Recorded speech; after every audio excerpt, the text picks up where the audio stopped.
যদি আপোনাৰ জীৱনত কিবা সমস্যা চলি আছে অথবা কিবা কামত বাধা বিঘিনি চলি আছে তেনেহ'লে বুধবাৰৰ দিনা এই কাম কৰক। সকলো সমস্যা আৰু বাধা বিঘিনি নাইকিয়া হৈ যাব। বুধবাৰৰ দিনা কি কাম কৰিব লাগিব জানিবলৈ হ'লে ভিডিঅ'টো সম্পূৰ্ণকৈ চাব। কোনো ব্যক্তিৰ জীৱনলৈ অহা সমস্যাবোৰৰ পৰা অথবা বাধা বিঘিনিৰ পৰা মুক্তি পাবলৈ বুধবাৰৰ দিনা ভগৱান শ্ৰী গণেশ পূজাৰ লগতে কিছু বিশেষ উপায় কৰিব লাগে। বুধবাৰৰ দিনটো প্ৰথম পূজনীয় ভগৱান শ্ৰী গণেশৰ ওপৰত সমৰ্পিত আৰু এই দিনা বিধি বিধানেৰে গণপতিৰ পূজা কৰা হয়। কোৱা হয় যে কোনো শুভ বা মাংগলিক কাৰ্যৰ আগে যদি গণপতিৰ পূজা কৰা হয় তেন্তে কাৰ্য সিদ্ধি হয়। ইয়াৰ বাহিৰেও যদি কোনো ব্যক্তিয়ে জীৱনত সংকটৰ সন্মুখীন হৈ আছে তেন্তে বুধবাৰৰ দিনা সেইজনে বিশেষ উপায় অৱলম্বন কৰিব লাগে। মান্যতা অনুসাৰে এই উপায়ৰ দ্বাৰা আপোনাৰ জীৱনত সফলতা অৰ্জন কৰিব পাৰিব।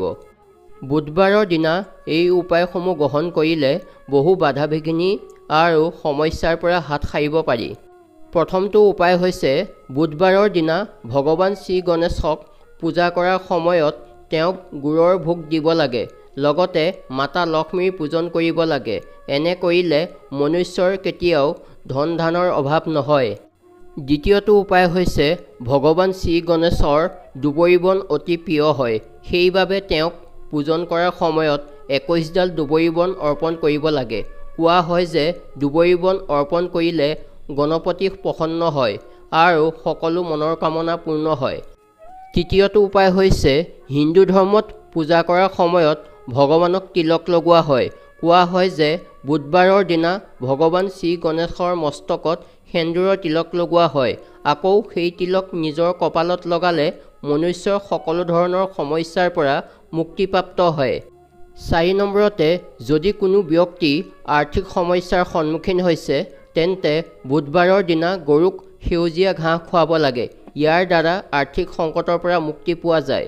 পঞ্চমটো উপায় হৈছে জ্যোতিষশাস্ত্ৰ অনুসাৰে কোনো ব্যক্তিৰ কুণ্ডলীত বুধ গ্ৰহ দুৰ্বল হ'লে বুধবাৰৰ দিনা নিজৰ কনিষ্ঠ আঙুলিত পান্না ধাৰণ কৰিব লাগে।